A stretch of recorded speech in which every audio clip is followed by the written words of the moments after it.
everyone, welcome to the Light Gate. We are coming to you tonight from the beautiful city of New Orleans in Louisiana at the United Public Radio Network at 107.7 FM and the UFO Paranormal Radio Network at 105.3 FM. We are on Roku, Facebook, and YouTube.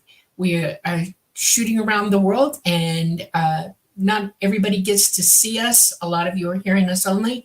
So if we show film or anything that's visual, we will explain it to you and give you a really good description.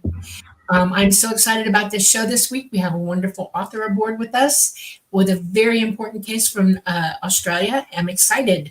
So I'm just going to kick it straight over to Preston. There you go. Caught it. All right. Thank you, Dolly. Thank you all for joining us tonight on episode 48 of The Light Gate. Pretty excited about today's guest. I, of course, am Preston Dennett, your host. My lovely co-host is the irrepressible and very funny Dolly Safran. You are. You make me laugh. And yeah, so excited to have you all joining us tonight for what promises to be a really amazing show. I've known about our guest for a while. I've seen him on a few other podcasts. The case he is going to be talking about tonight is a huge case. He's the go-to guy, and we'll get more into that in just a second. But first, I do want to say hi to all you guys in chat because, as I say each week, it's because of you we do this show. I consider you my friends, my family, really. Actually, I think I have an actual family member in chat tonight. So yeah, I mean, you guys mean a lot. So let me see, who do we have here today? We have Brian Morgan first in. Thank you so much. And Chemtrails MN. Preston is the best. Oh, shucks. Thank you very much. So kind of you. Hello, Dawn. And we have Louise. Oh, okay. I don't know how to do that. And I already said hello to Dawn, but there she is again. And namaste and his endless, unbelievable generosity. I've been a good boy, apparently, to deserve you. Thank you so much. Who else do we have here? Kayleen. You want to try and pronounce that last name, Dolly? Gwynmither. Yeah. All the way from Australia. I love that name, by the way. I like it. Yes. Our guest is from Australia, so that's very cool. Fun Talks TV, all the way from Poland. Hello. I'll never be able to remember that. I'll try. Okay. Octopus with no friends. Thank you for joining us. And here's my dear sweet sister-in-law and the artist for many of my books, including this one, shameless plug, Humanoids at High Strangeness. Love that cover. Thank you, Christy. And of course, this one, which just came out, Not From Here, Volume 5, with the Anunnaki on the front. So thank you, Christy. Your artwork has pushed that book up on the bestseller list. I really think it's you.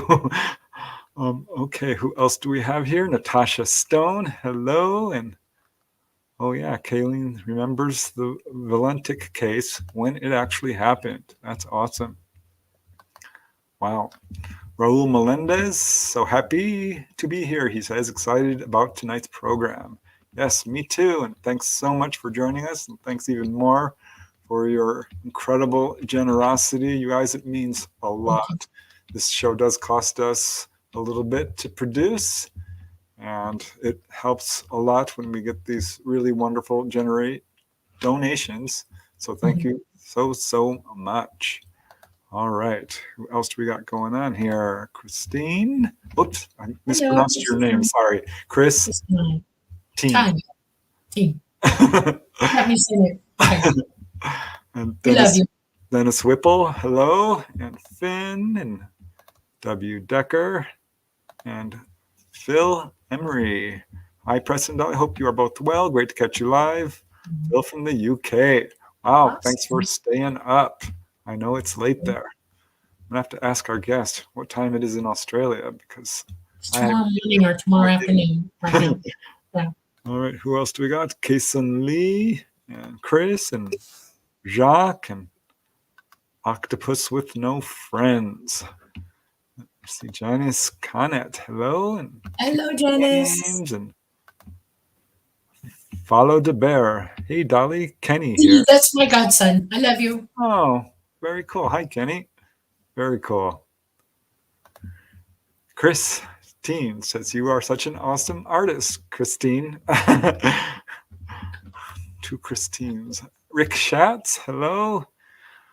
I better get started or I'm going to get in trouble because Dolly doesn't want me to spend any more than 5 minutes doing this, and I just can't help it. There's so many of you. Walking Trees and Susan Alloway. Yay, so glad you could join us.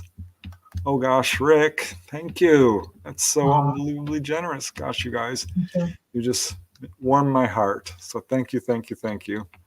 But yes, let's get started with our show. Let me pull up the banner and that'll give you a little bit of a clue.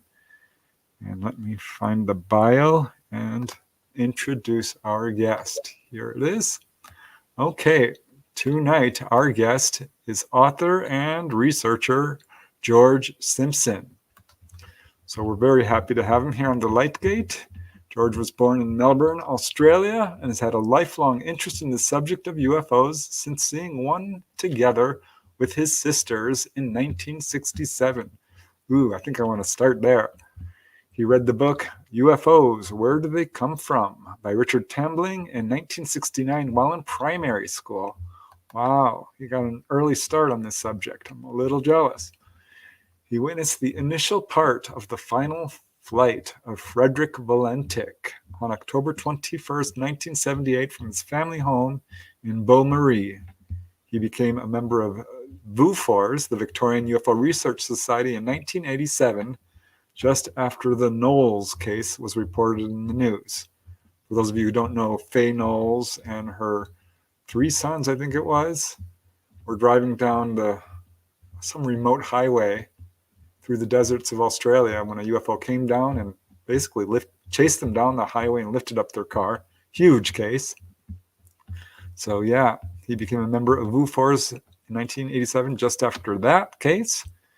He later, George, joined the VUFORS committee as a photographic consultant, listed as photographic officer in 1992, and served on that committee for the following 8 years, then set up the Victorian branch of AUFORN, the Australian UFO Research Network. That was in the year 2000, ran investigations, and followed up hundreds of sighting reports over the next 14 years. So he knows his subject. He's run 4 public meetings each year during that period as the director for the state of Victoria. During this period, he also wrote a regular column titled What's Next, which was followed by Now Then for the Ufologist magazine from 2000 until the magazine closed in February 2018. He's participated in the research, assistance, and filming of the first episode of the Science Channel production of Unexplained Files. That was in March 2013, which examined the Frederick Valentich mystery. And that's what we're going to be talking about tonight, the mysterious disappearance of Frederick Valentich during a UFO encounter. And George Simpson's book, Nothing on Radar, The Valentich Mystery, here it is the most comprehensive book on what has come to be one of Australia's most enduring and puzzling encounters. So we got a lot to talk about tonight. I'm super excited to have our guest, and let me just bring him on. Here he is. George, thank you for joining us. Hello. Thank you very much for having me. It's a pleasure to be here and an honor to be your guest. Preston, you've written so many books on the subject. It's incredible how many books you turn out. I don't know how you do it. Yeah, I think when you love it, it's not work. I don't know. I'm obsessed. I've got a problem. Oh, no. My wife says I don't have interests. I have obsessions. Yeah. So, yeah. I know the feelings. So how are you doing today? Yeah, pretty good. Yeah, it's a beautiful day here in Melbourne, Australia. It's about 20 past midday here right now. All right. Wow. So I have a day off work today, which is good. I get the occasional day off.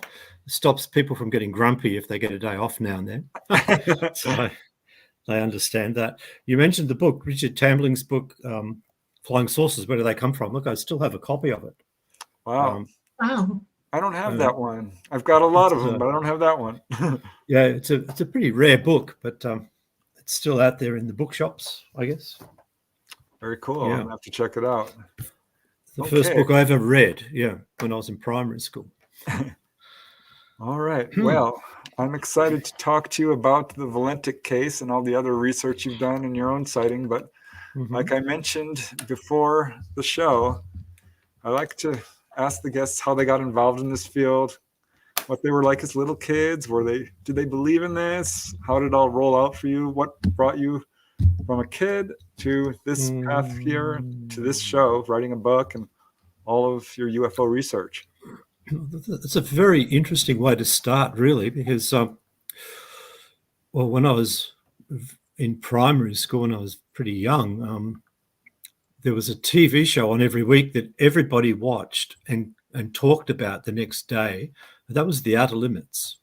And there was like a different alien on TV every week, or a different monster or a different alien, or they called them bears.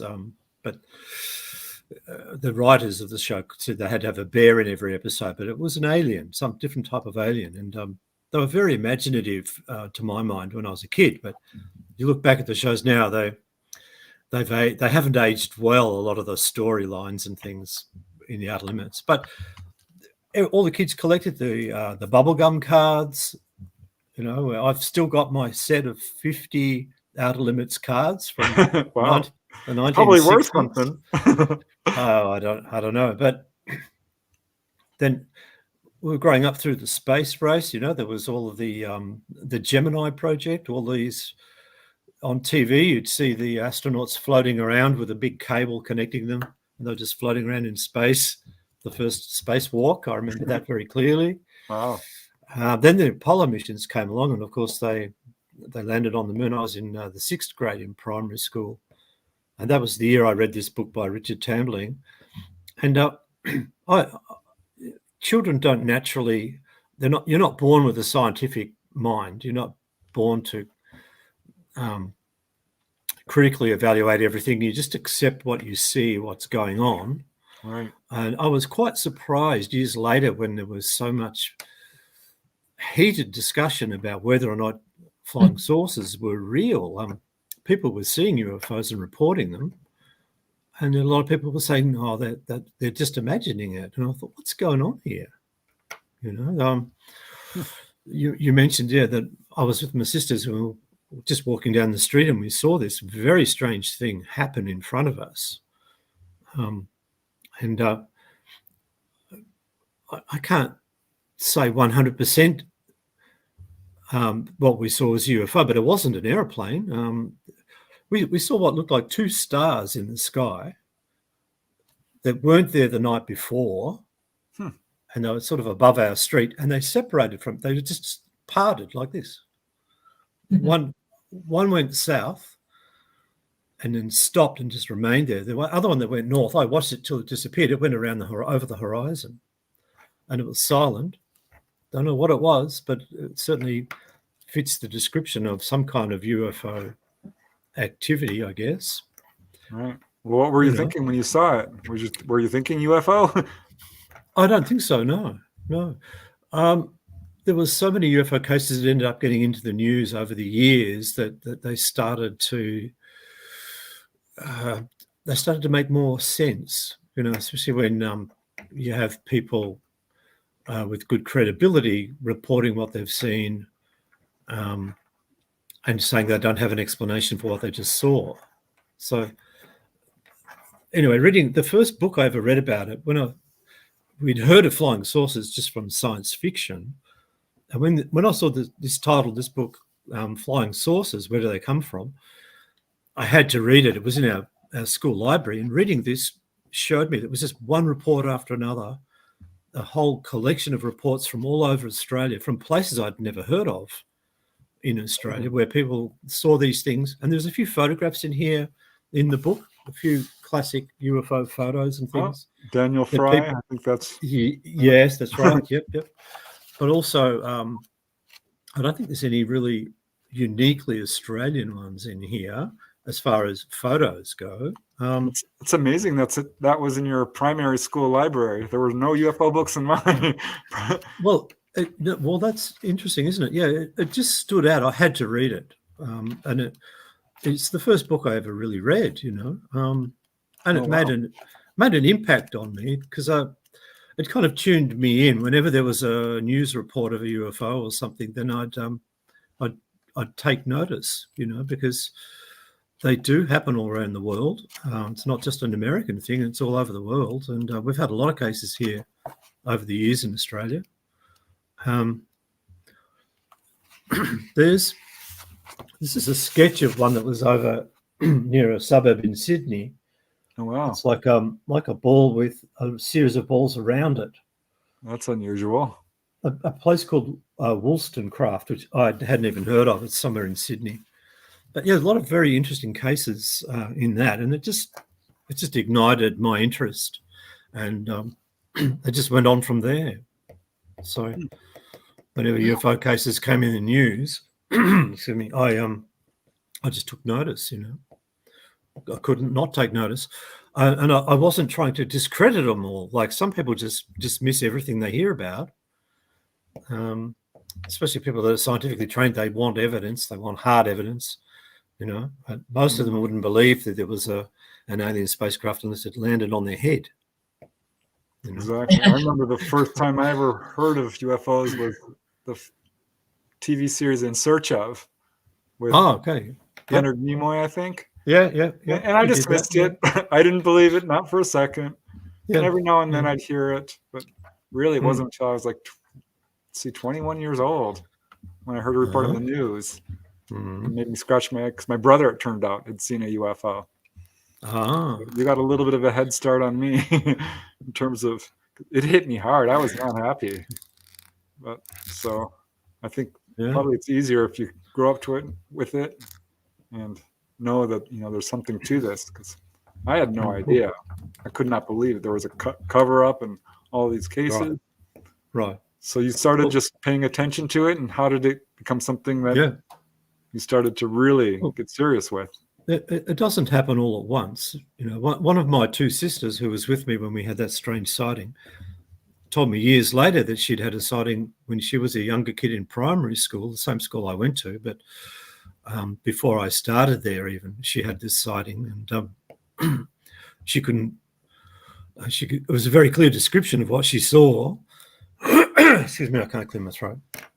There was a cloud, and there was what looked like something the size of a school bus, half of a school bus, sticking out of this cloud. It was a silver thing just sitting there, and it just went back into the cloud and disappeared. Wow, that's more than just a light. That's amazing. It was a daylight disc sighting, or maybe it was could have been a cigar-shaped object. I'm not sure, but she didn't tell me that till years later. one of several sightings that she has had. Oh wow, so that's kind of interesting. It's simply a lifelong interest. But if we want to move on to the main story we want to talk about, maybe we should. Let's go there. Well, where we lived, we weren't very far from the nearest airport. Just a domestic air not an international airport. No big planes, just light planes. A place called Moorabbin Airport. There's a town near where we lived called Moorabbin, but the Moorabbin Airport's nowhere near Moorabbin. It's in a different location. But anyway, we weren't too far from the airport, and we saw planes going over. I always like watching the planes fly past, and where we live here, we see planes all the time. Mainly light planes, aircraft, like Cessnas and Pipers and things like that flying around. But one day in 1978, so it's getting back now, it's 45 to 46 years ago that Fred disappeared. And just to give a very brief outline of the story, a young pilot hires a plane, wants to go down to a place called King Island and turn around and come back just to get some more flight hours up because he wants to become a commercial pilot. And the last thing he says is something's chasing him and bothering him, and then he and the plane vanished. That's a very short story. A lot of people have wanted to make movies or films about the case, but it's a very short story. Young man takes off on a plane, reports seeing something he cannot identify, then he disappears. So yeah, it's a very short story. But this is a young man who, when he was a child, knew he wanted to be a pilot, right? He had grown up with that idea. Well, probably not all of his life, but his dad took him on a joy flight in an airplane at the same airport that he ended up training at, Moorabbin Airport. Okay. It's considered, at the time, it was probably the busiest domestic airport in the Southern Hemisphere. That's the reputation it had. Anyway, we were seeing planes flying over all the time, you know. I don't know, but his dad took him for a joy flight, and as soon as he'd been up in a plane and had that experience, he decided, I want to do this. I want to be a pilot. I want to do this for a living. He joined the Australian Air Force Air Cadets to do his training. That photograph that I put on for you to show, that coloured photo of Frederick there, he's in his Air Cadet uniform in that photo. Oh, there we are. Yeah, he's got the Air Cadets uniform on. I'm not sure how old he was there, but his ambition was to get into the Air Force. Now, it's a very, very tough gig to just get into the Air Force. They only take the ducks of the school, you know, and Fred wasn't quite at that level.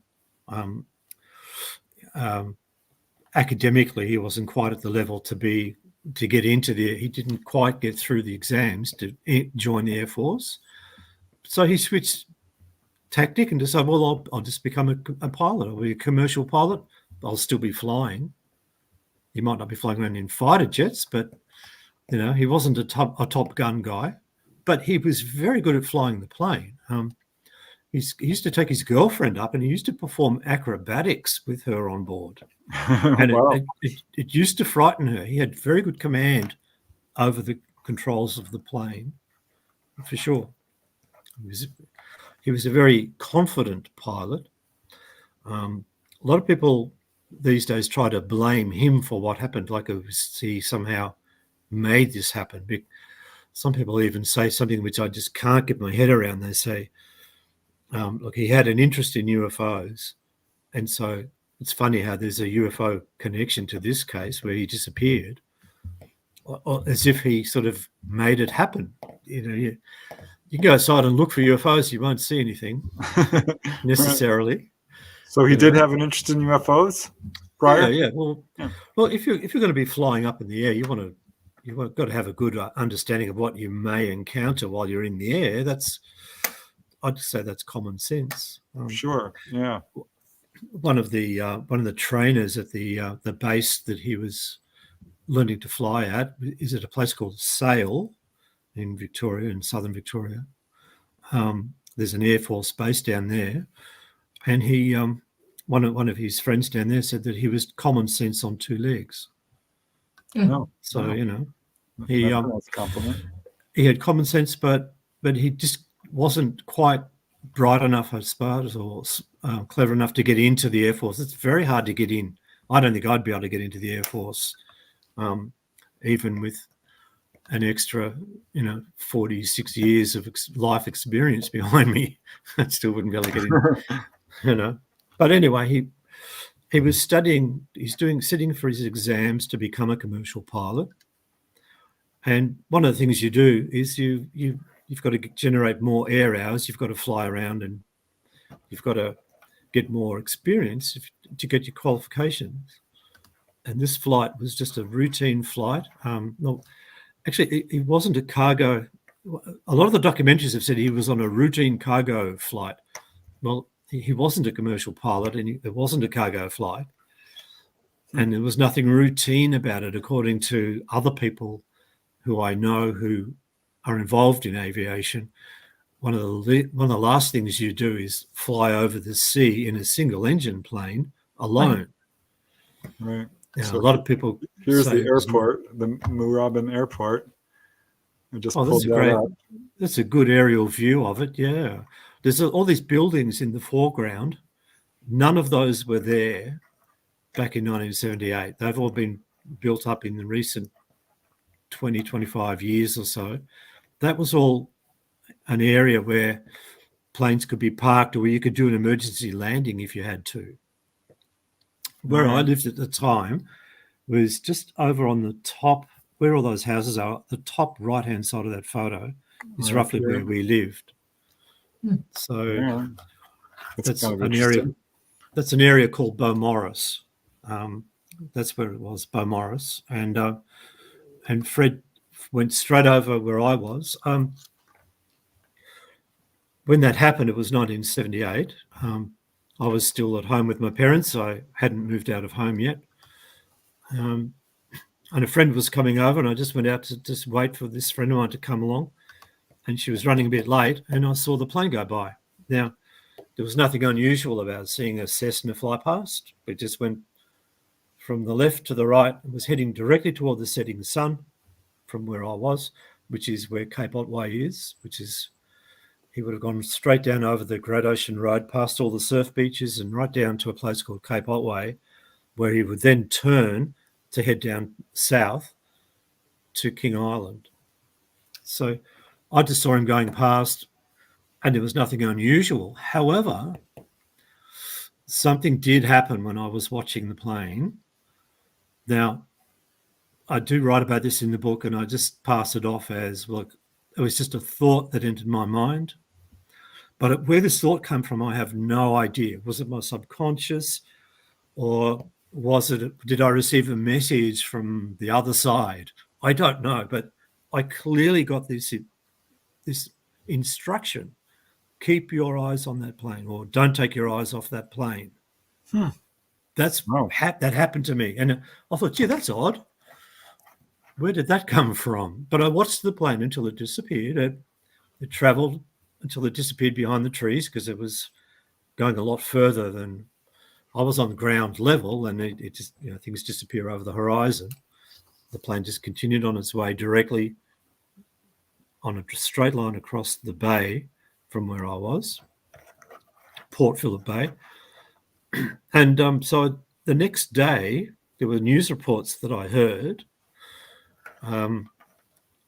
where they reported a plane has gone missing over Bass Strait, and it was believed that it had run out of fuel and crashed in Bass Strait, which is the ocean between Victoria and Tasmania. It's quite a long distance, that ocean. Here are some of quite the big news reports. Yeah. The document you've got there on the left-hand side is actually the missing aircraft accident report card that's been filled in there. And if you could zoom in on that, maybe you can't, but if you could zoom in on the one, I can. It should have the name of the owner of the aircraft at the top of that document, just at the top of that document. Oh, all right. Anyway, he was a doctor. Cephas Day? Yep, Cephas Day. He was the doctor in the local area where I lived in Beaumaris. He was a doctor. He had a practice in. He was a GP. He had a practice in Reserve Road, and it even says on there Reserve Road, Beaumaris. Yep, 33 Reserve Road. Yeah, well, that house still exists. It's just a private house now. It's no longer a doctor's surgery. Now, I didn't know that doctor. I never went to him, but a lot of my friends did. But years later, I found out his son is a friend of one of my neighbours, and I know this guy's son, and I used to take photographs of his Norton 850 Commando in my neighbour's front yard. So that's a strange little connection that I didn't know about until just a couple of years ago when I was writing the book. The bottom of that is a bit of the transcript, I think, from the conversation. But anyway, that plane why I had that thought, I really don't know, but it was definitely keep an eye on it. When I heard news reports the next day that the plane had gone missing, I thought, I wonder if that's the same plane that I saw, where I had that idea I should keep my eye on it. I wonder if that's connected. And of course, it turns out, from what I've been able to find out years later, it definitely was that aircraft. The one I saw was the same colour. Of course, as soon as I published the book, a new photograph appeared, which nobody had access to before. That's that colour photo of the plane on the grass, which I sent you. You could show that photo. Yeah. Not that one. That's Moorabbin Airport with Fred standing next to it. That's a good picture. Oh, okay. But hold on. The one of the aircraft in colour, just sitting on the grass, it's at Tooradin Airport. It was the first one I sent you in there. There it is. Yep. Okay, let me pull that up. Well, this photo has been just a private person's photograph. It's never been published at all. This photo was taken when the aircraft was brand new in 1968. Oh, and wow. That's the original paint job. You can see the registration number on the tail. Yep. And that's at a place called Tooradin, which is a local domestic airport, which would be probably, I'd say, 20 or 30 miles from where I live. And what I didn't realise, that's got black stripes down the side of the plane. It's got blue, it's white with a blue trim, but black stripes. Those black stripes have gold pinstriping. It's a very nice looking plane, and it was brand new, a really good little, tidy little plane. There's another unusual connection I have to the case, which is that a school friend of mine rented that aircraft 2 years before it vanished and took my sister and a few friends down to Tasmania one weekend. And my sister borrowed my camera for that trip because she didn't have a camera of her own at the time. And so my camera went down to Tasmania in that plane that then disappeared 2 years later. Wow. It's just crazy. What are the chances? It's kind of crazy. And my neighbour, Bob, his friend, Lionel, is the son of the guy who owned the aircraft. Wow. So, it's kind of weird. Was circling around you this whole time. Kind of strange. And then I saw the plane on the day he disappeared on his way to his encounter with the unknown, which is pretty crazy. Yeah. Well, I have to just back up for a second because, you got that kind of a message. Have you had psychic stuff happen to you before? Premonitions or, anything along those lines? Look, that's pretty unusual. It's very, very hard to say. Maybe sometimes when you're driving and you come around a bend, you think, I better be careful here. And then there's somebody in your way, that's, I think everybody has that sort of thing, Sure. But this was very clear, keep your eyes on that plane, or don't take your eyes off that plane. Yeah. I really can't really explain it. I've been thinking a lot about that, though. I've been watching a lot of videos about people who've had near-death experiences, and they all talk about spirituality and the possibility of being able to be contacted from people that are no longer with us or things like that. I just don't know. The thing was, though, that if you thought for 1 minute there could be, say, a higher being or a higher entity or somebody who can give you a warning, perhaps. Some people believe they have guardian angels and things like that. Right. My question would be, well, why didn't Fred get a message of, hey, it's not a good day to go out today. Why don't you turn around and go back and land, Well, that begs the question. Did anybody find the plane or him? No, nothing's been found. Then you have to ask yourself another question. It's not why, but maybe he went with them. Maybe they picked him up and took him. Yeah, I was going to ask you, that's got to be one of the theories floating around. What, that he was picked up? Yeah, by ET. Well, just before we get down to that position, before we just keep that open for a minute, what I think is Fred might have got the same message I did. Hey, there's something dangerous or something not right, and he might have ignored it and continued on because he had an agenda, which was to get those flight hours up so he could get his qualifications. Mm-hmm. So he wanted to be a pilot, a commercial pilot. He may have got a warning and ignored it. That's the only thing I can really reconcile myself with. So he wasn't he wasn't carrying anything special in the plane or anything like that. He had a like an empty ice box, a portable ice box. We call it an esky in Australia. There's a brand name. This one was like a picnic basket ice box thing. The story was that he was going to get some lobsters, which you call them lobsters. We call them crayfish. Same thing. Right. They had where that photo on the book was taken was a place called Crayfish Bay, which is right near Cape Otway. But there's a lot of fishing going on down at King Island, and the theory was that he was going to pick up some of these crayfish and bring them back. That was his mission, and there was going to be an officers' party that night, so he was getting the fresh crayfish for that trip. Well, he did have a few extra life jackets in the back of the plane. That was to conceal the icebox, because the people who rent planes out don't like you carrying seafood in the aircraft, because the plane ends up smelling like a fish shop. And so they're trying to rent it out to people. They don't want it to smell like a fish shop. So he did have extra. And then people said, well, he was going to pick up some people at King Island and bring them back. But he didn't have any arrangement necessarily to even land on the island. You'd have to pick up the crayfish. But one of the gentlemen the guy who had the job of turning on the landing strip lights at King Island, his name was Brian Jones, and I've met him and spoken to him. He said that there was no instruction that he got to turn the landing lights on. He said that he checked and there was no all the crayfish had sold out earlier that day, like by lunchtime all the crayfish had been sold.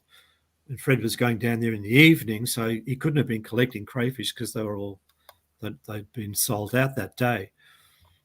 He may have had an arrangement to meet someone and pick it up. He might have prepaid for it and it was just waiting for him. That's a possibility. But he wasn't picking up any passengers, for sure. But there was an esky in the back. The icebox thing was in the back of the plane. All right. But that's a side story, really. The main issue is he was flying along.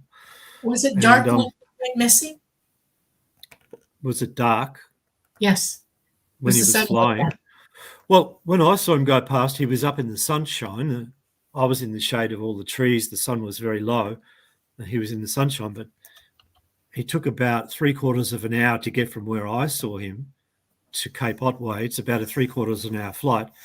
It's about a 4.5 or 5 hour drive to get down there. So you get down there pretty quick in an airplane.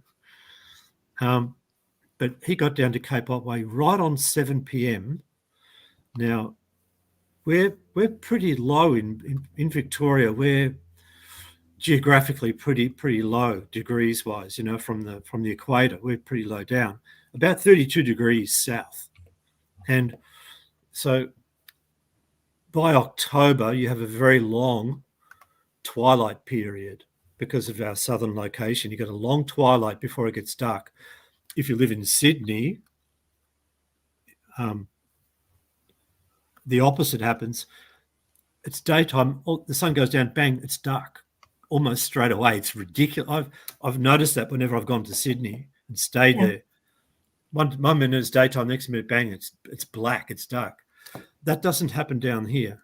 Down here, you do get a twilight period, especially that time of year in October. This is late October, so we're heading towards summer. Mm-hmm. And you get that long twilight zone period. So Fred literally flew into the twilight zone.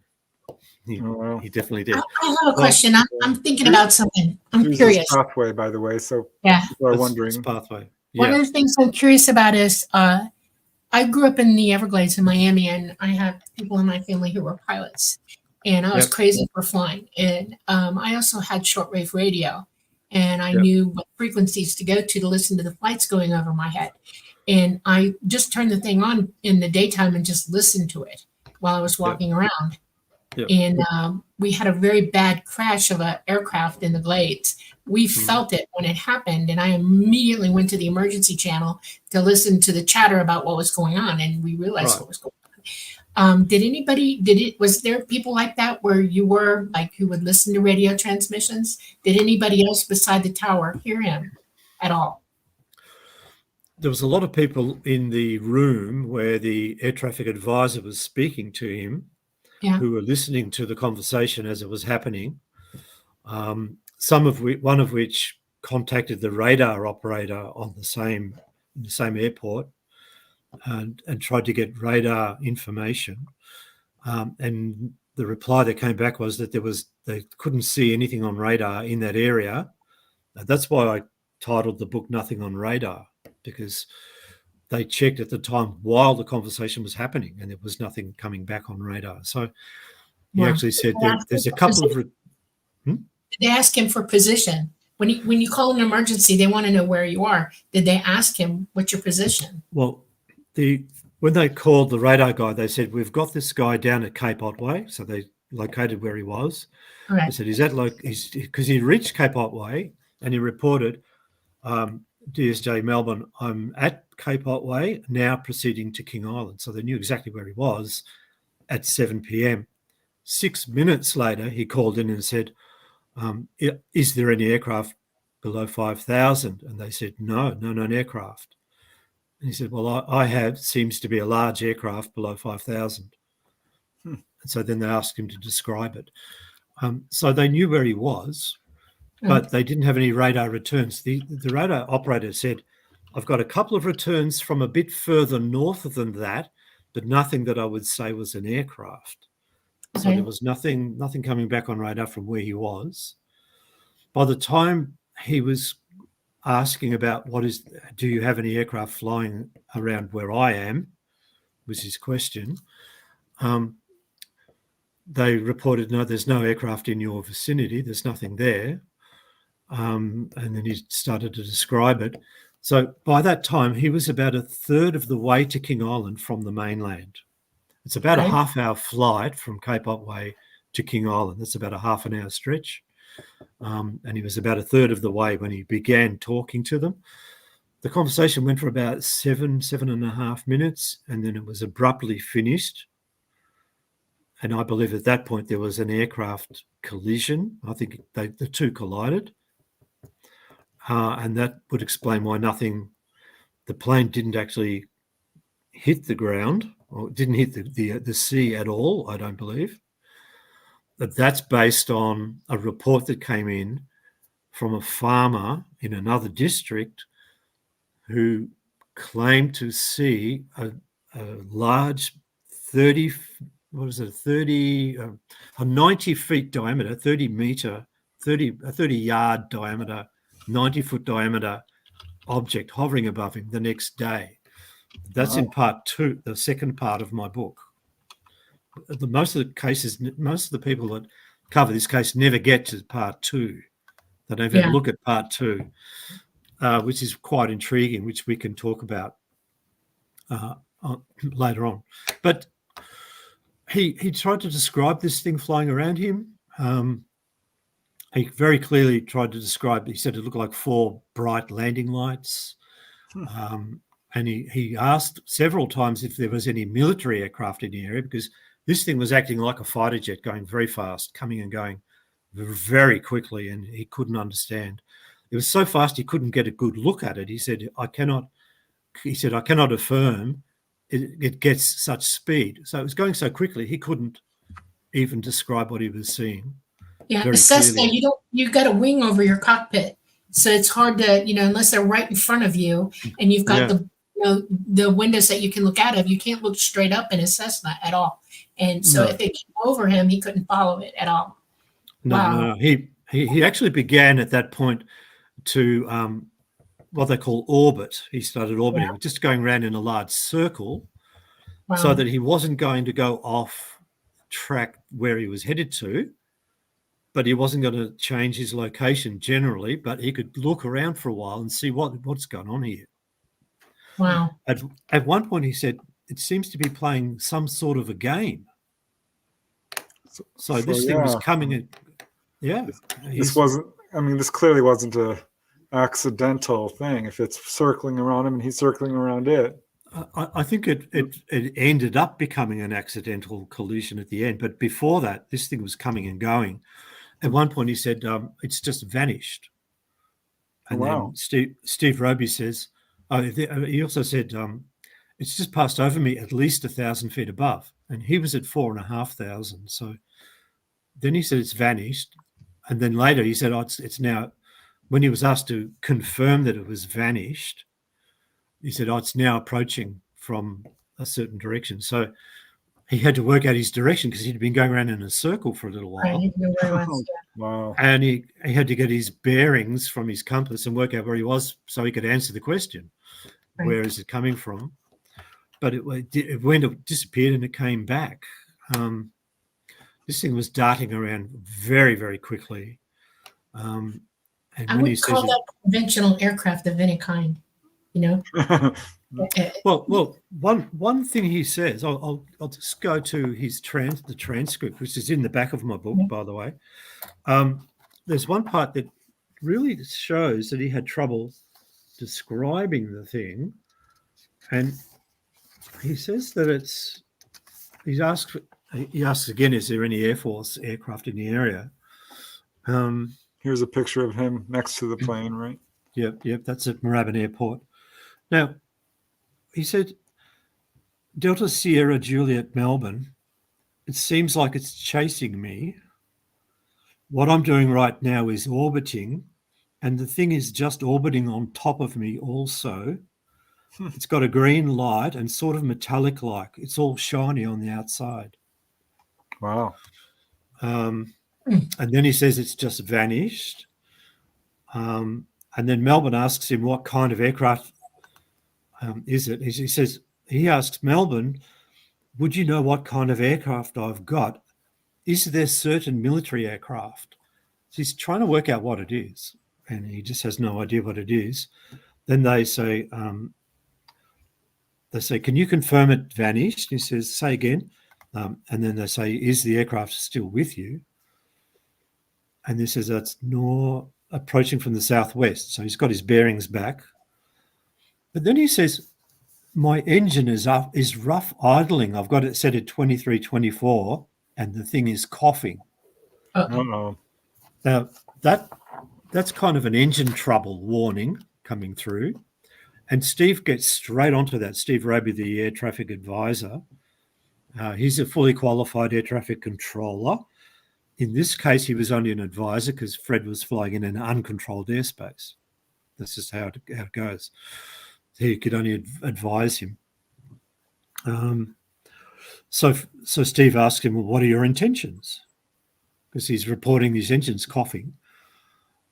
And I think Fred misunderstood the question. He just said, my intentions are to go to King Island. That was his flight plan. That's what everybody knew.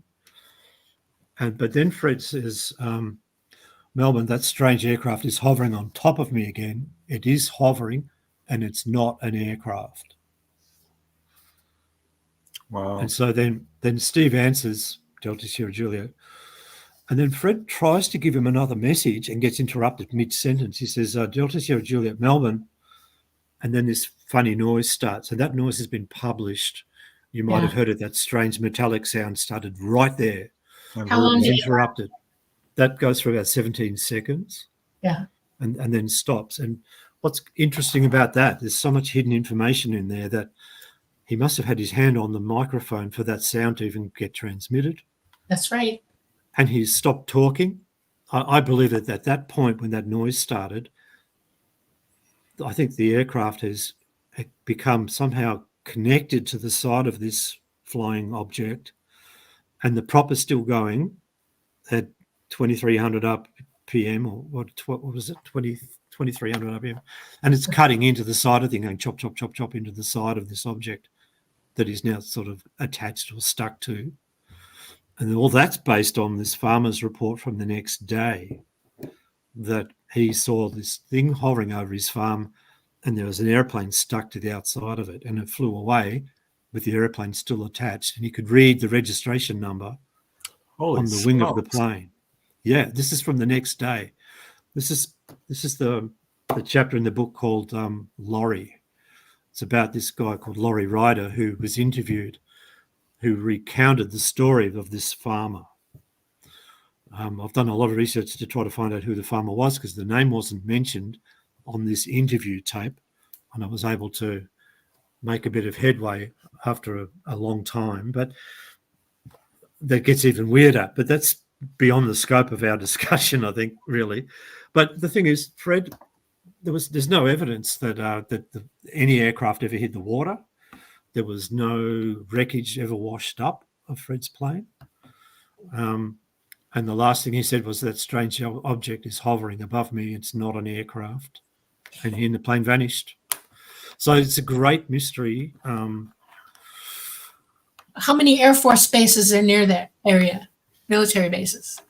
Or where that happened, it's out over the sea, over the ocean. There's no military air bases around there. Military aircraft would be a heck of a long way from base to be out halfway between Tasmania and Victoria. I assume there was a search for the aircraft as well, right? Yeah, it lasted for about 6 days. They found a bit of oil, a bit of an oil slick. They got a sample, and it took them about 3 weeks to analyse that oil sample in those days. Marine diesel. Oh. So, all right. So not him. It won't be anything to do with an aircraft, no. Yeah. If the aircraft hit the water, it would have broken up. Pieces would have broken off. Pieces float. Things get washed up. Nothing got washed up. Right. Nothing was ever washed up. About 5 years later, a piece of a Cessna air intake manifold was found 390 kilometres away from Fred's last known position. I've measured it on a map. Did it have a serial number? Yeah, it didn't match. No. Okay. But the skeptics jumped on that and said, oh, that's it. See, he's gone down in the sea. Well, these little aircraft, Cessna air intake manifold cowlings are only held on by a couple of pop rivets. They come free. They fall off. They fall out of the sky. They're quite regularly found missing when the mechanics do the aircraft maintenance. And where this one was found was over near Flinders Island, which is hundreds of kilometres away from where Fred was, and it was very near an airport landing strip on that island. Okay. I think it came from a different aircraft, and the numbers were similar series, but it wasn't a match. Okay. So I go into that in the book as well, so in quite a bit of detail. So yeah, it's an amazing mystery. We can talk about this farmer's sighting the next morning, if you like. Yes. Yeah, well, first let's take a quick station ID break because this is Absolutely. a good transition point. We're about here at the top of the hour. So I want to let you all know that you are watching The Light Gate, episode 48. I'm your host, Preston Dennett. My lovely co-host is Dolly Safran. Tonight we're talking to George Simpson, author of the book Nothing on Radar and the Frederick Valentich Disappearance. Is that right? I got that right? Yeah. Frederick Valentich. It's a chip. Valentich. Okay. Yes, that's it. You got it. I've been mispronouncing it the whole time. All right. And we've talked about all how George had got involved in the UFO field with an early sighting as a kid and how he read a UFO book in primary school, some of his family sightings and his pathway to finding out more about UFOs and his really interesting connections to the case itself. And of course, we heard the transcripts and the whole story of how all of this occurred. So quite interesting, and definitely check out the book if you want more info. We're still got a lot to talk about, But I do want to let you know that we are streaming live on United Public Radio Network at 107.7 and the UFO Paranormal Radio Network at 105.3. Those are both FM streaming live from the beautiful city of New Orleans in Louisiana. We, of course, are also on a number of other platforms, including Roku and YouTube and Facebook. And that's it for now. Let's get back to our amazing discussion. Hoping to hear about some of your investigations, too. And you kind of intrigued me when you talked about that farmer and say there's some weird stuff going on with that. It's a little beyond the scope of our conversation, but gosh, we've got time. So, which part are you talking about? Like the farmer. Yeah. The farmer. Oh, well, okay. It's really there's a chapter in the book called Laurie. It's about a guy called Laurie Ryder, and he ran a hardware store in central northern New South Wales. He ran that for many years. He just had there was a lot of UFO sightings from the area that he was in, which is a town called Coonabarabran. It's a bit of a mouthful. Coonabarabran.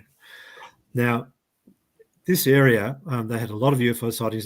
There's a lot of telescopes up there. There's a bit of a mountain and a lot of telescopes up there. A lot of people say it's a very strange area, a strange place. There's a lot of sightings that happen around Coonabarabran in New South Wales.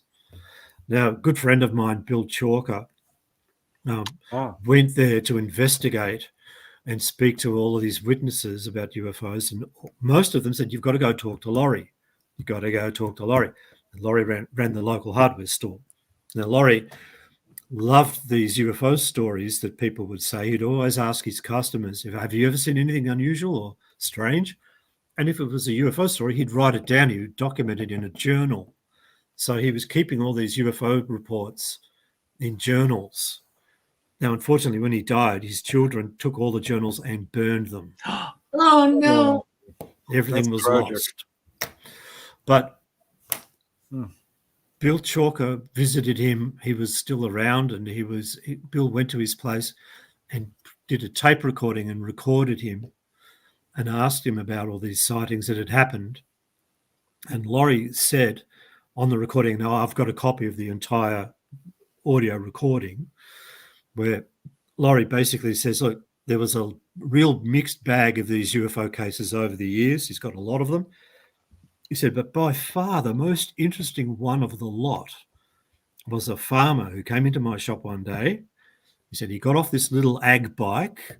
He said it was like a little sewing machine, those little tiny motorbikes. He said that he came into the shop and he came to buy something. And I asked him, have you ever had any unusual experience? Well, this farmer had moved up there from near Adelaide, a place called Murray Bridge in South Australia. When he was down there, which was the day after Fred went missing in Victoria, he was harvesting lucerne on his property with a harvesting machine for crop feed. And he heard this very strange whining sound. He thought his equipment had broken down, and it's driven by the tractor's engine. So he uncoupled it, and then he was going to check it and see if there's anything broken at the back. And he couldn't work it out because the sound continued, even though he disconnected it. And then he looked up, and there was this thing hovering above him. That's where the sound was coming from. And he said it was 90 feet in diameter. So 30 yards, 30 meters, whatever, a large object hovering above him. And a lot of farmers in his area do their own crop dusting. So a lot of them are pilots, and they have aviation knowledge. They understand that our understanding of aviation is you have to maintain airspeed or you stall and you're going to fall. This thing wasn't going fast enough. It was going, to his mind, slower than stalling speed, and he was under it. He thought this thing's going to come down on his head. Yeah. Well, it didn't come down, but just to be sure, general intelligence, instinct to survive, took over. He ran away from his tractor. He ran to the side to get clear of the edge of this thing in case it came down. Right? Survival instinct. Yeah. So from the side, he's looking up at this thing in the air. There is a photograph. I made up a mock photo to illustrate what he might have seen, and that's in the book, Nothing on Radar. There's this disc there, and he's watching it, and it's just sitting there, not going fast enough to remain up there, according to his mind. Mm-hmm. And it's slowly rotating. And what comes into view? It looks like a cross on the side, a white cross. It's the Cessna stuck to the side, to the outer edge of this thing. The whole plane. Insane. This is on the tape. You can hear him saying it. It's actually on. It's on YouTube. Laurie Ryder talking about this, and he says the thing was backed up, like the wings were stuck to the side, the tail hanging down, the engine up high. The wheels would have been sticking towards him, and you could see the engine. You could see the aircraft registration number on the wing. So he scratched it into his tractor with a nail, so he wouldn't forget the number. Now, when Laurie was telling Bill this, he couldn't remember what the number was. He said, "I've got it written down in a book somewhere back at my shop, and I'll get the number and I'll give it to you."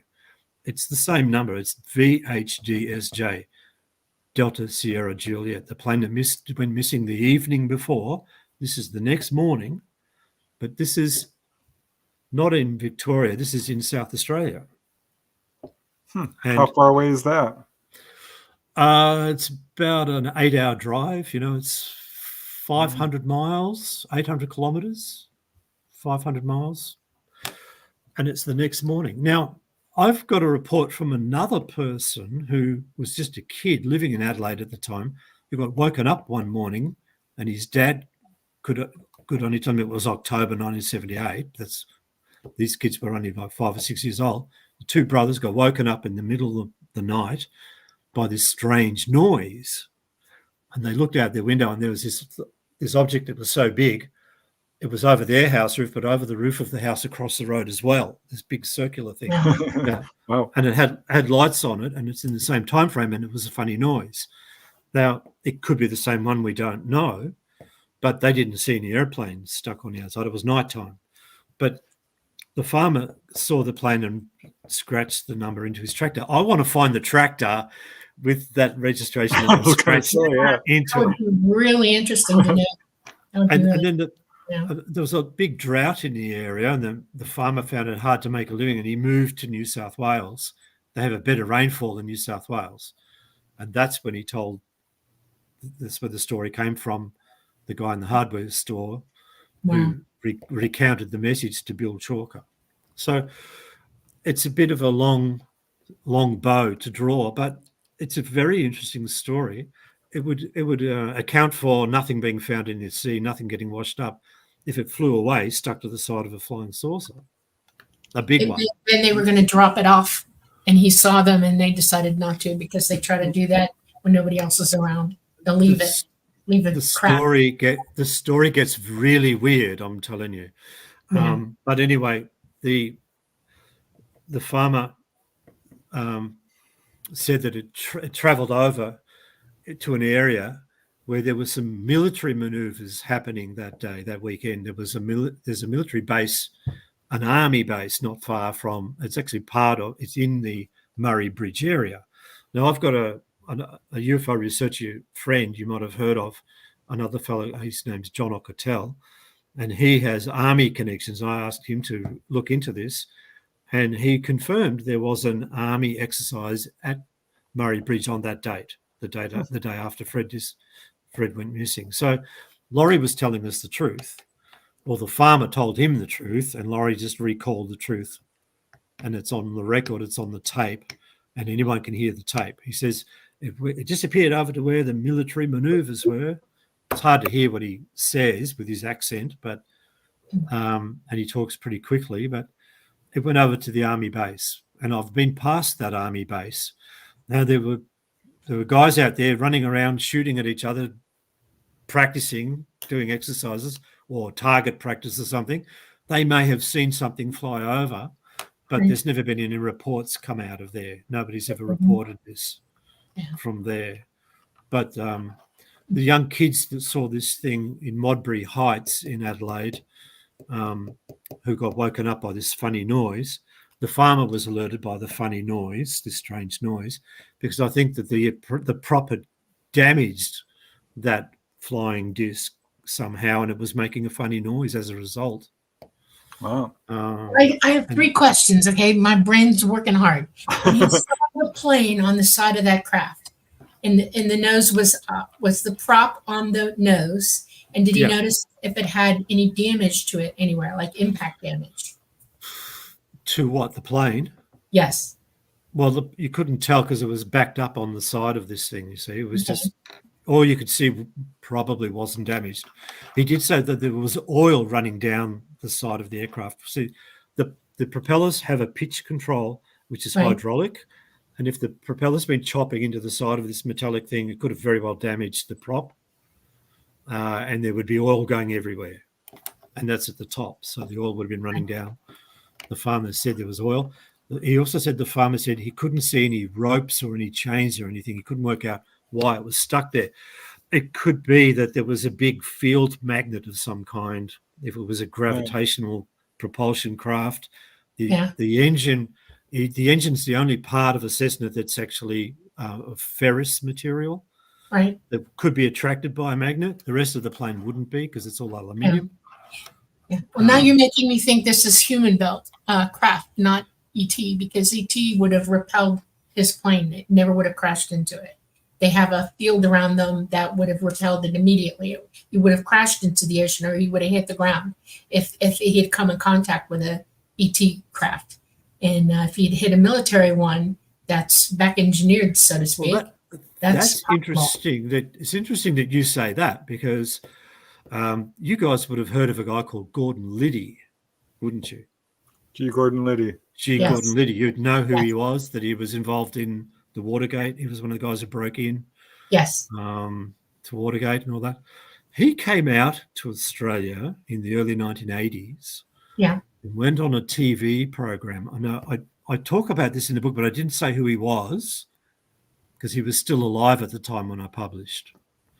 Okay. And I don't want to get sued. Right, you don't want to get sued. Sure, understandable. But he came out here and he went on a TV program called The Don Lane Show. Don Lane was an American who moved to Australia and had a Tonight Show based like the Johnny Carson show, but in Melbourne, in Australia. And he had this, Gordon Liddy came on his show, and to generate a lot of interest in the show, he said that he demanded an armed escort from his hotel for him and his wife to go into the TV channel, to go on TV live and tell us something about the Valentich case. And then he wanted an armed escort back to the airport.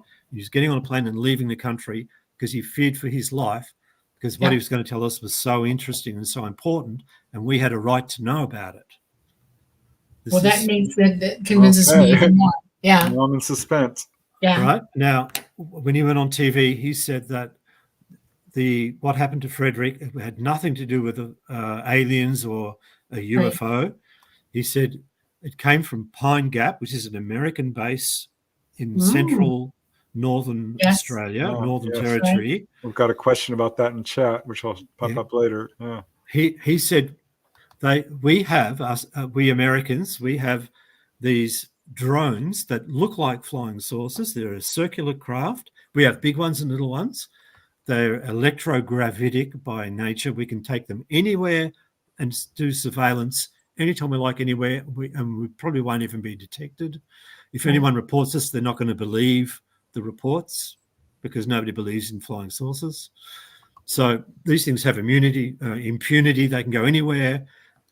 He said one day the big one came back with an airplane stuck to the side of it, and the pilot was still inside it, and he was okay. He's now part of our program, and he's not allowed to talk. He's not allowed to have anything to do with he's not allowed to contact his family or anything because he's now part of the top secrets, and it had nothing to do with aliens. I think that was all a CIA story that was made up so that Australians wouldn't think that Fred disappeared after encountering an alien spacecraft. That's what I think. But wow. I think it was a CIA story, but that was on Channel 9. Now, one of the producers of that program confirmed to me that it was Gordon Liddy, and it took me a long time to find out who it was. As soon as I heard it was Gordon Liddy, I thought, honestly tell you from my experience flying, I know how craft work, ET craft, and there's no way it would have crashed into an ET craft, and they would never, I mean, it just never would have happened. They would not have played with it like that either. They would not have caused this young man to crash on purpose unless they were going to lift him off. Okay. So. Yeah, but why would the government do something like that? Because, do you really want my opinion on it? I don't think I'm going to say it out loud. Just put it this way. There are entities within entities within entities in the military, and nobody tells anybody anything. And this can happen here, and one person knows what it's right about it or wrong about it, and then everybody else is totally clueless. They don't have a chain of command like you think they would in instances like this. And if it was a drone, it was probably either manned or unmanned. If it was unmanned, nobody got hurt, and they brought this kid back to the base. Sure, they would have taken him in. It would have been a MyLab, instantaneous MyLab on this poor kid. So, well, look, we can only speculate, can't we? Because we don't know. Yeah. Levels and levels to this. But it is very, very interesting, though, that this farmer described this happening. Yeah. He said that he went into town later that day after seeing the thing fly away with the plane stuck on the side. He went into town, and a neighbour came up to him and said, I see you doing some more crop spreading. He said, no, why do you say that? He said, well, what's the Cessna doing in your top paddock? And he said, there's no Cessna in my top paddock, mate. He said, yes, there is. I was down there this morning and I saw it down there. He said, well, that's interesting. So when I go home, I'll have a look, and he went up to where his airstrip was at the end of his property. Yeah. And he said there was tyre marks in the grass and a pool of sump oil at the end of the tyre marks, but there was no sign of any aircraft, but something had been there. Wow. That was later in the day. So it's a very strange end to a very unusual story. It's incredible. Maybe someday, if he is alive and he's being held or whatever, maybe someday he'll get away from him and come out. You never know. I hope so. So I want to bring up a photograph before we get too far along, which you sent, which I'm curious about. Mm-hmm. Is this related to the case in some way? Yeah, absolutely. This is this photograph is on the cover of the book. This photo was taken by a fellow who was on holiday down there, a guy called Roy Manifold. He was on holiday. This is Crayfish Bay, this beach, and it's very close to Cape Otway. And it was taken about 15 to 20 minutes before Fred flew into this area in the photo. Now, if you zoom in on that strange blob in the sky, have a good look at that. Tell me what it is. I'd like to know. Look, how would you even describe that if it was flying around you in the sky? What is that? Yeah. Well, sometimes cumulus nimbus clouds will pop up like that. They'll just be one little blob of. That's not a cloud. I know, but it could be. It's a grainy photograph. You can't totally tell. But it has a form on the bottom of it that's interesting as heck. That would be a type of drone in that picture. Well, there's a big cloud of blue sparkly dots next to it on its left-hand side. Yep. Which is some kind of energy field or something, people have said. Scientists have said that it looks like an energy field around it, which they can't explain.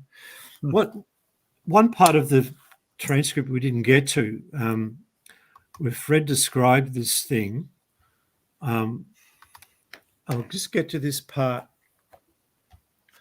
from the transcript. Yeah, this is where he's describing that object that you just looked at. He says he seems to be playing some sort of game. He's flying over me 2-3 times at a time at speeds I could not identify. All right. So how that's Yeah. How can something fly over you 2-3 times at a time at speeds you cannot identify? I don't know of any man-made craft that can fly around like that can do those sort of maneuvers. He's going counterclockwise to him. It can seem faster than it really is. Perspective is everything when you're flying, you know that. And and he's looking up and he's under stress, you know, and yeah, it can appear that way. Those drones, those military drones that I know about, can go up to 2,000 miles an hour, and they don't break the sound barrier when they do, and it kind of freaks me out. Okay, so I don't know. There's what a lot made of behind the scenes that we just don't know what's going on with this. What are they made of? Yeah. So here's another photograph. Yeah. Can you talk a little bit about the memorial? Yeah, well, that's Steve Roby. There's a whole chapter about the memorial in the book because that memorial disappeared for a while. We thought it had been stolen, but actually the family took it in to do some maintenance to upgrade it because it's out in the weather there. It's out in a lot of weather. But the family haven't been able to, it's an open case still. They haven't been able to have a funeral service. There's been no closure for the family. Oh my goodness. In 46 years. So he's not been declared dead. He's still missing. He's still missing. No, there's no body being found. They can't have a funeral without a body. There's no wreckage found. How old was he, by the way? He was pretty young man. 40. He and I were born in the same year. He was 2 months older than me. He was 20. He was just a kid. And all these people that say, oh, he was a bad pilot, you know, he'd made a few aviation mistakes. Well, everybody does that when they're learning. Right. You know, he flew into cloud and got reprimanded for flying into cloud at one stage. I mean, gee, the clouds are up there. How can you not fly into cloud when you're flying a plane? It's ridiculous. So here's his father. Did you ever get a chance to talk to I got to know Guido really well because Guido used to come to the UFO meetings and he was still looking for answers. Unfortunately, he died in early 2000. He never got any answers. His wife is still alive. I speak to her sometimes, Alberta. I've met Fred's younger brother a few times. We were on a documentary together. I've met one of his sisters as well. It's a very strange thing. Fred's birthday and his twin sisters and his mother all have their birthdays on the same day. Wow. It's kind of weird. But anyway, they're really nice people and they've always been just looking for answers and they've never had any answers. Yeah, there's a weird kind of similarity to Felix Moncla, who disappeared over Lake Superior after being vectored to a UFO. It's another possibility where someone was, because they never found that plane either. Yeah, right. And there's quite a few cases actually from throughout the 1950s. There was a number of them. Where would you hide a Cessna? If I wanted to hide a Cessna, I'd put it on the other side of the moon, wouldn't you? on the far side. Gosh, I That's hope where I'd put it. One day we're going to go to the moon and there they'll all be. That photograph you showed of the plaque with the man standing there, that's Steve Roby in the photo there. He's the last man who spoke to Fred. Right. Okay. That's at Cape Otway where the plaque is. And that's Steve Roby about 4 or 5 years ago standing there. His wife took that photo and he's given me permission to use it. So I put it in the book. He was the guy who was in the tower. He was the guy talking to Fred on the day, speaking to him, asking him what's your height, where are you, can you describe the aircraft, all of that. That was Steve. That's him there. Boy, it's such a heartbreaking case. I can imagine how this must be for the family. There's no disclosure. There's no closure for the family at all. It's very tragic. I'd love to find the plane somewhere. There were some divers. There was a guy who claimed that some divers had found the plane at the bottom of Bass Strait, but it never came to anything. They were never able to prove it. no evidence ever came of it. So it was just another story. But they tried to get thousands of dollars out of the Valentich family to have a look at the photos that they supposedly had, but they wanted the payment first. The family just had to ignore it, and good on them. That's heartbreaking. Well, can we bring up a few questions from chat while we still have time? Yeah. Sure. First, let me just give a shout out to Aussie Jen for the super sticker. Thank you so much. Appreciate that. All right. And Dolly, this one's for you. And this is kind of a blindside, but Rick Schatz is asking, Dolly, do you get any psychic impressions of what happened? I'm not trying to. I'm completely staying out of it. Okay. There are just some places I won't go, and this is one of them. Okay. I don't blame you for that. Yeah. All right. So here's another interesting comment, which is from Tom, who says, in the Unsolved Mysteries episode of Frederick Valentich, they showed a witness walking along the beach that saw 2 green UFOs. I seem to remember hearing about other witnesses. It was one green light following the plane. Yeah. All right. Yeah.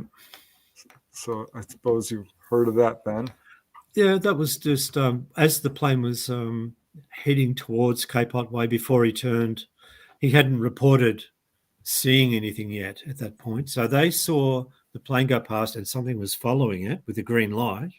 But Fred didn't actually report anything until 6 minutes after he left Cape Otway, which was interesting. It was well out to sea when he started saying, "Oh, do you have anything below 5,000?" And I said, "No, non-aircraft." Well, we don't have a whole lot of questions, but there are a couple of more which are kind of interesting. Here's one from Kayleen Gwynmither. She says, I was living in Queensland when this happened, and the mainstream media reporting caused an increase in interest in UFOs. What is George's opinion on the interest in UFOs in response to this case? Well, this case got international response. This story went around the world. Yes, it did. When it happened. I heard of it when I was younger. Yeah. Yes, I was 13, so I wasn't even a believer. I was 21. So yeah. Right. Well, the local UFO group here in Melbourne were inundated with international phone calls for about a week as a result of this going through the news. It was major headlines that a pilot reported this thing and then disappeared. That's quite unusual. Yeah. Yeah, it is. I don't think there were, that's something that was like brand new back then. I don't think I heard ever of anything like that, aviation wise before that, where a pilot's looking at something in the sky and you don't know what it is, and then poof, they're gone, Yeah. And it was a strange transmission. Really How many others are there like this? Not many. Yeah. None really quite like this. Yeah. No. All right. Well, here's another question from Pete Penn, which we kind of touched on a little bit. Please ask George about the sightings near Pine Gap. Thanks to you two for being here every Monday. Of course, Pete, we love doing it. And Pine Gap, I guess, is kind of like Australia's Area 51. Would that be a comparison? It's kind of like that. It's an American base. Oh, Pine Gap is it's a top secret. It's so top secret, nobody's heard of it. Yeah. Right? They have bases like that all over the world, just saying. Yeah. Yeah. And so it's an American base, and that's where Gordon Liddy said this drone came from. It's a heck of a long way to go from there down to Murray Bridge to collect an aircraft. So is there a lot of UFO activity around that particular area? You do get quite a lot of sightings come from there. People around that area have taken photographs of these unusual things flying in and out of the base, and the photos have been confiscated. Yep. Typically. Yep. Yeah, but it's top secret military, so they get away with that. Yep. All right. Yeah. Here's a question which is super easy to. Oops, I lost it. Naturally. Oh, here it is. Fun Talks TV. Was this the first case of UFOs in Australia? I don't think so. No. They go back over 100 years. UFO cases. My grandmother had a UFO case. She didn't even call it a UFO. She was out in her backyard one day, sweeping the pathway in her backyard, and she said there was 2 Zeppelins hovering above her backyard, a silver one and a gold one. Now, there were no airships flying around Melbourne in the mid-60s. This is in the early to mid-1960s when this happened to my grandmother. And her exact words were they must have been cleaning the engines or something, because a drop of hot oil came out of one and came down and landed on her cheek, just below her eye, her left eye. And I've got photos of her when she was a young lady. She had a mole there.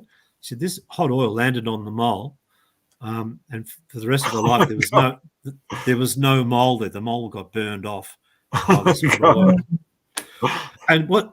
And she told me that many years ago, and she was in her 80s when she was telling me that. She also told me that one day there was a knock at her front door, and there were 2 men in black suits with black hats standing at the front door. And she said to them, "What do you want?" She said they forced the door open and didn't answer her, and walked past her and walked right through the house and out into the backyard, which is where she was when this mole had been burned off her face. And she went into the backyard to follow them, and they had just gone. They disappeared. They never answered her. They just walked through the house and into the backyard. Their car would have been out in the driveway, I guess.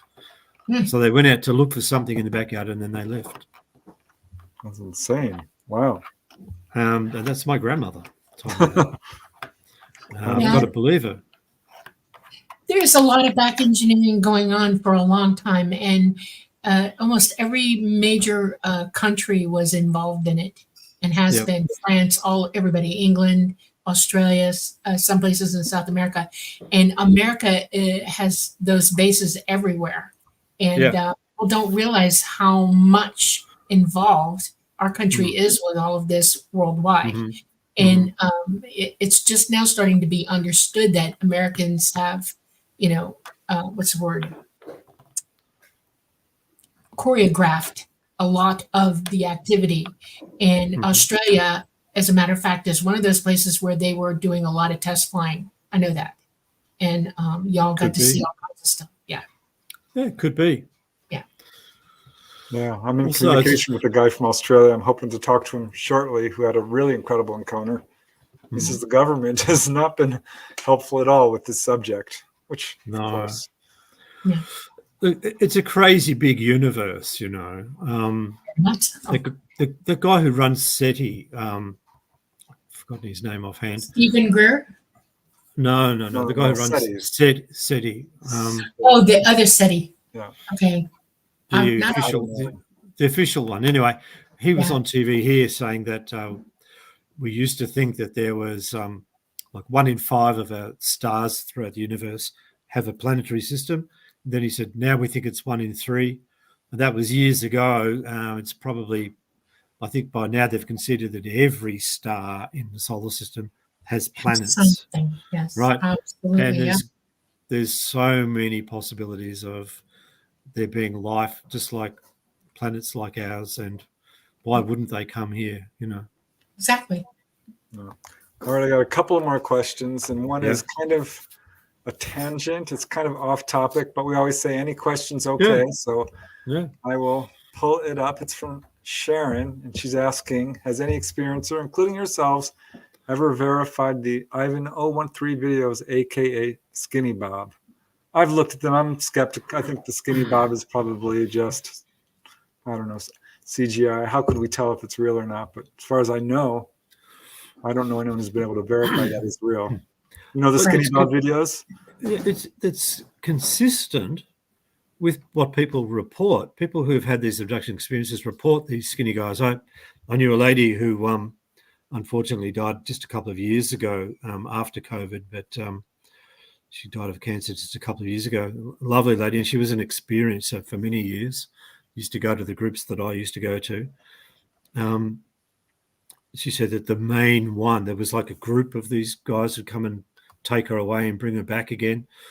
And the main one was a very, very skinny one. She just called it the lanky one, I think she called it. The long, tall, lanky, skinny one. Which is consistent, there are photos out there. Consistent with the skinny Bob, you know. Yeah. I don't know. I don't think we really have enough knowledge to say if somebody knows if it's real or not, but I'm sure our governments have all kinds of photographs. Well, It seems like somebody or something has been playing with the human genome for many years. There's a lot of weird things going on nowadays that didn't happen in our grandparents' day. I'm telling you. Right. I don't know. I have a great grandmother who is from Sweden, Sverige, and she told me she saw UFOs. She didn't call them that either. She just called them craft, which I find funny because that's how I refer to them now. And she said on multiple occasions she was a Same, Laplander, and they just took it in stride and went, oh, look, there they are. And this was in the 1800s. So, 1800s. So. All right. Well, I've got one more quick question, and we kind of already covered this. This is towards you, Dolly. With your experience as a contactee, is it possible a collision like this might be possible? Should there be a productive bubble or something? Fun Talks is asking. It's basically impossible. Already said no. So, no. Craft have two fields, one inner field and one outer field. The inner field takes care of the craft itself, and the outer field protects the craft from anything coming at it. It also helps them skiff on the magnetic field lines. It would repel anything it can at it, even a bullet. Nothing can penetrate that field. It is high graviton energy surrounding it in plasma. There's no way. So I'm erring on the side of that craft was some sort of drone. It may have been remotely operated. That's why it happened, because the operator wasn't fast enough to avoid the collision. And if the plane stuck to it, it probably would have landed right away, ergo going into the field to try to help the guy in the plane to see if they killed him. And then it would have tried to get out of there and go away. Especially if it was military, they needed to clean that up and get it gone as quickly as possible. Well, I did a chapter in one of my books about UFO collisions. There's some with cars. And, because the Pentagon is saying, oh, these UFOs are flying around. It's dangerous. There could be a collision. There's been near misses. And I found almost none. There was one case over Mexico City, I think, where 3 UFOs came and basically lifted a small plane and carried it a short distance. Yeah, they probably EMP'd it by accident and held it stasis till they could get it to somewhere safe. They won't let anybody die on purpose. They're weird about that. You can't get too close to a craft either. If its emitters are facing you, it'll knock all your electrical systems out in a second. And if that would explain why they grabbed him and flew him off. So. You know about the Knowles case? Yes, Faye Knowles. And the car got lifted up off the road. And that's right. There's actually a cinema movie film being made about it at the moment. Oh, wow. Oh, wow. Is that right? Yeah. I'll be first in line to watch that one. So we've covered the case pretty good. Is there anything else that you want to talk about? Because I'm also interested in your investigations that you've done with other cases. Right. It's usually the same sort of thing. People report what they've seen. Nobody believes them, and then it turns out it's on the news. Other people saw it too, and so they're verified. Things like that. So you haven't had any up close encounters reported to you? Oh, only this lady I spoke about before. This lady whose name was Diane, who she was actually she had her first encounter in Italy when she was a teenager, and the family moved out to Australia, and then these things started visiting her. She thought they were ghosts visiting her house because they came through the walls. They just flooded in through the walls. She thought they were ghosts. Yep. One day she had the TV on in the background with the sound down, and she was in her kitchen doing something, and then she saw these things that looked like the ghosts, and it was a documentary on Bud Hopkins showing his artists had done drawings of these creatures that looked like the cover of Communion, Yeah. Wow. and that they'd come in through the walls. And she saw, hey, they're my ghosts. So she watched the show. That's how she discovered there were aliens visiting her. She thought they were ghosts. So that's a very interesting case. And her name was Diane Karachi, but she's no longer with us, unfortunately. She wouldn't have gone on a show to talk about it either. She wouldn't even rarely go to meetings. She didn't want to sort of be ridiculed by anybody, but she had these things going on in her life here in Australia. Wow. So moving from Italy to Australia had no effect. She couldn't get away from them by moving to Australia. Go figure that. It's a worldwide phenomenon. Yeah. Well, in Australia now, are people talking about UFOs, UAPs more now? Is it more accepted, in your opinion, or? Oh, look, it's really interesting.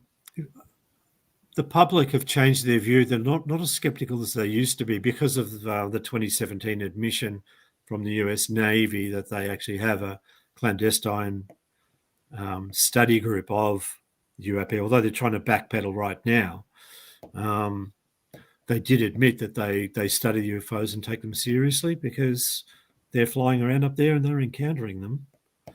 They are a real phenomenon. So if I wear my jacket that's got Australian UFO Research written on the back, if I take public transport, people will come up to me and say, look, is that real? Is that really real? They don't criticize or laugh anymore. They actually ask me the serious question, is there something to it? And I say, yeah, there sure is. So the attitude has changed in the public eye. They're a lot more willing to look at it's not the tin foil hat brigade, it's something really, really true going on. Wow. They're starting to think like that, which is probably why right now the authorities there in the States are trying to backpedal so hard. But the cat's out of the bag. Thank goodness. Everybody knows now that this is a real phenomenon. Well, the Valentich case is easily, I think, Australia's most famous case, but you're from Melbourne, and that's right where the Westall case happened, which is probably Australia's also very close. Did you have any memory of when that happened? That was 66, right? You would have been pretty young. I was in, I think, grade 1 or 2 in primary school that year, grade 2. And I remember hearing nothing about it, except there was a thing on the news one night on the news. And there was these two girls being interviewed, and the interview got cut off mid-sentence. Somebody off camera said, nope, this interview is over. And that went to air. And that's the footage that nobody can find nowadays. That footage has gone missing. That's in the Westall documentary. They talk about they tried to find the Channel 9 footage. I saw that live to air when they showed it in 1966. Wow. That footage. Yeah. So the students were being interviewed and they were told to shut up live on camera. And that was Joy Clark was one of those two girls in that interview. Now, I tried to find these UFO witnesses for years, and eventually I went to a couple of their school reunions and met them all, and I know a lot of those witnesses, and they're all our age. We're all roughly the same age, and they were in high school or primary school when that happened. And that every time they have a school reunion, all they talk about is the day they saw the flying saucer. Wow. Now, people say, oh, no, it was just a weather balloon. Well, if I see a weather balloon, I'm not going to be thinking about it in 50 years' time. Right. It's just a weather balloon. Right. These people saw this thing that was unusual and it performed. What Joy says, when it left, it was sitting there and it turned side on like this, and it just shot straight up. In a split second, it was in space. When she described that, I knew it was real because so many witnesses I've talked to describe how the craft will lift up, turn sideways, and off they go. And they're gone in a split second. Right. I've got a really good case that I investigated myself personally, which hasn't really been published very much at all, maybe in one of our magazines over here. Was a guy who was writing, a guy called Laurie was writing his memoirs in his 70s. This is about 20 years ago now. And he said he was going to include this UFO sighting he had in his memoirs. Then he realized he'd never actually reported it. So he reported it to the Australian UFO Research Network, and it came to me because it was a Victorian case. And I rang him up and spoke to him on the phone, and it was a great case. He was saying goodbye to his friend. He lived, he was in a place in Brunswick in Melbourne. Right. And he was just riding home on his bike, and it was just getting dark. And he thought he must have had a flat tire because there was this vibration coming through his bike. And he actually stopped the bike and got off and checked the tires, and they weren't flat. I thought, that's strange. And he got back on the bike and started riding again. This vibration thing started again. And he said it was like, when the school bus is sitting there waiting and the engines are just running, but they're not going anywhere, the diesels are idling, the sides of the bus can just start vibrating because of the rumbling of the motor, and you get a resonation and it vibrates. That was the sort of thing he was detecting while he was riding his bike. The next thing that went through his mind was he thought a truck or a car or bus or something was about to run him over because they didn't have their lights on. He couldn't see any lights. But that was the same vibration as what comes from a truck or a bus or something. And he looked around. There was no other traffic on the road. And then he looked up, and there was this thing hovering above the rooftops. And he stopped the bike. And this thing was just hovering above the rooftops. And this is in about 1952, 1953, he said this happened. So before my time. And he said that as he watched it and he could feel the vibration coming from this thing, he said it had windows, and it was windows at one end and it was glowing at the other end. And it was like a cigar-shaped thing just hovering over the roofs, just going across the suburbs slowly, much like that huge wing in that Arizona case. Anyway, he was just sitting there, and he's looking at this thing, and it's just sitting there. And he said if he blinked, he would have missed it. In a split second, it went from just over the houses. It was up in space, in orbit, in a split second, and there was no sonic boom, no wind noise, nothing. And he was glad he hadn't blinked, or he would have missed it. I asked him how big was this thing. He said, "Well, you know the Russian Antonov cargo plane?" I said, "Yes." He said, "Well, it's 3 times bigger than one of those. 3 times the size of an Antonov." This thing was massive. 250 feet. And in a blink, it was gone. Yeah. Makes you wonder how many people are inside that thing, or ETs. Well, he turned around and went back to his friend who just left. He's going home for tea. It was dark, and he went back to see his friend. His friend hadn't gone inside yet. His friend was just staring at the sky with his mouth open. Yeah, he probably saw it. Mm-hmm. Yeah, really good case. That is a good case. You might have to write another book, George. No. Duchess wants to be on the show. She always comes right before we get out. What kind of a dog have you got there? She's a Great Dane. Yeah. 135 pounds of Great Dane. Yes. Wow. Long legs. Beautiful. Oh my God. Beautiful. There she goes. It's time for her to go outside. Thank you for giving me so much time, time on this case here to spend with you talking about this. It's a case that's really, I was thinking about it for 40 years before I wrote the book. So amazing. I wonder, did the family ever consider seeing a medium or a psychic to get information that way? Yeah, I'm not sure about that. I think they were quite skeptical of that sort of stuff. I think. Right. Yeah. I can understand. They just want to find either the plane or some trace of this missing boy, Gosh, he's out there somewhere. I mean, either if he's passed on or not, something happened. Yeah, we just don't know. We still don't know. That's amazing. Yeah, I sure do hope one day we do. That would be amazing. Yeah. It's an enduring mystery. It sure is. So it's amazing to me that you're the one who's telling the story with all the symmetry of the story itself, and your 2 degrees of separation from everybody. That's incredible. It's like you were in the right place at the right time to be the one to bring the story out, And it seems to me like you've done a really good job of, researching it. That's It's amazing. it's my life's mission is to get the story out. I look at it as this: a lot of pilots especially like to attack Fred and say he was a bad pilot and he didn't know what he was doing and it was his fault. I just have to go and defend him. That's all. Right. I just feel like I'm Absolutely. always going into bat for Fred, because they can say whatever they like when he's not around. It's really quite cowardly of them, I think. Yeah. Well, he did the right thing. He started circling instead of going further out into the water. He was circling. He stayed in place. He was spotting it. He was talking calmly on the radio to them. He was doing every responsible thing he could do. That's not a bad pilot, not at all. He was a very courageous pilot, matter of fact. And his plan was to continue on to King Island, which he tried to do, and he didn't get there.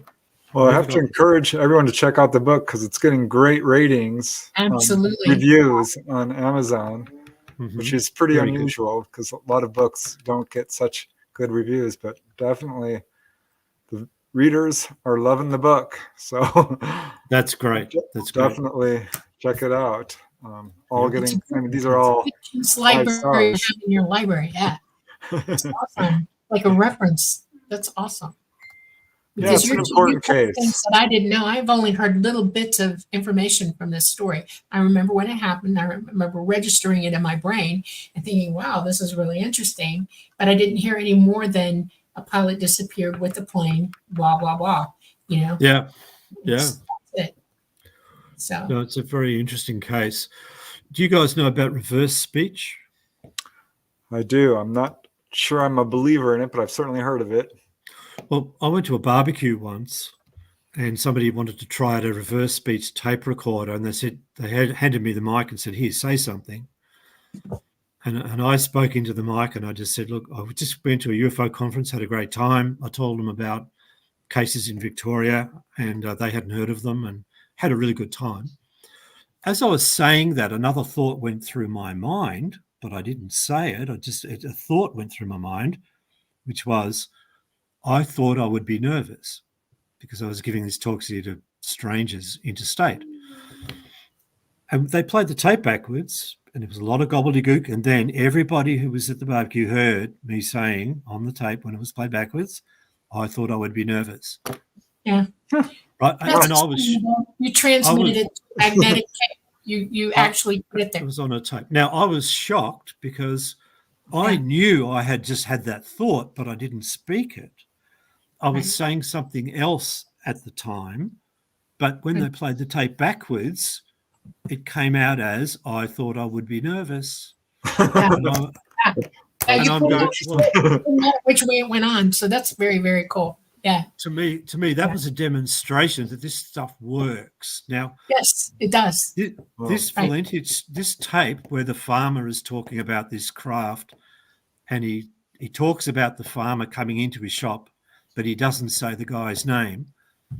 10 years ago, I figured I should reverse that bit because that's when the thought of the guy's name's going to go through his mind, but he hasn't said it. It's not on the tape.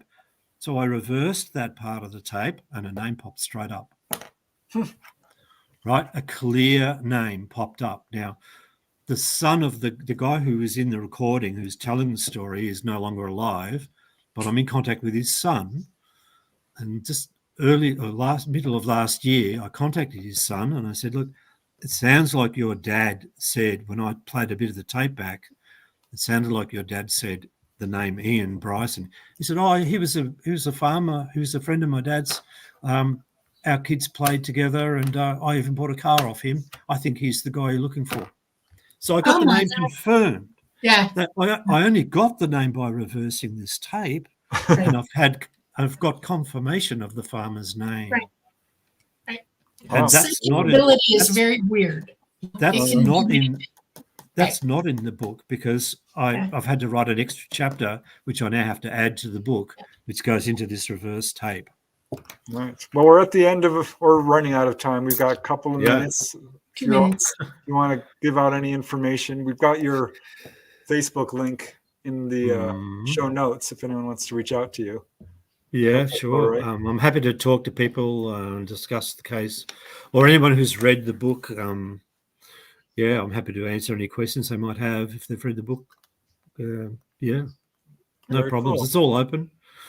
Well, but I thanks do very have much. to. I have to add another chapter to the book. Absolutely. Yeah. I would put that in, the reverse tape thing. I would put that in. That's incredible. I mean, it's like confirmation, you know. Sometimes when I have psychic impressions on things or I see things, I don't take them at face value right away. I wait for confirmation. And like the other day, I can't tell you the whole story, what was going on, but I had somebody visit me, and then I find out from 2 different places who managed to call me that day and ask me what's going on and why is this? And I'm asking, what do you mean? And they confirmed the visitation from the person. Right. And I was like, well, okay, well, then it's really happened, you know? So, well, we do have to say goodbye, or otherwise we're going to not fit into the archives. Okay. Thanks very much, George. Yes, thank you very much for coming. Thank you, everybody. Thanks for having me. You're welcome. Thank you very much for having me. Thank you. And thank you, everyone in chat who donated and just came to hear our guest tonight. Kim King says, need this book. Yes, you do. Yep, Amazon. Okay. Such a great mystery. Okay. Congratulations on the book. George is a great storyteller. George is such a great speaker. Yeah, people in chat are absolutely loving you. So thank you so much. Thank you very much. Okay, everybody, this is the our edition tonight of the Lightgate. We love the fact that you show up and you help us, and we like to bring you good content. And tonight was really good content. We're coming to you live from the beautiful city of New Orleans in Louisiana at the United Public Radio Network at 107.7 FM and the UFO Paranormal Radio Network at 105.3 FM. I want you all to have a wonderful week. Namaste. Love everybody. Good night.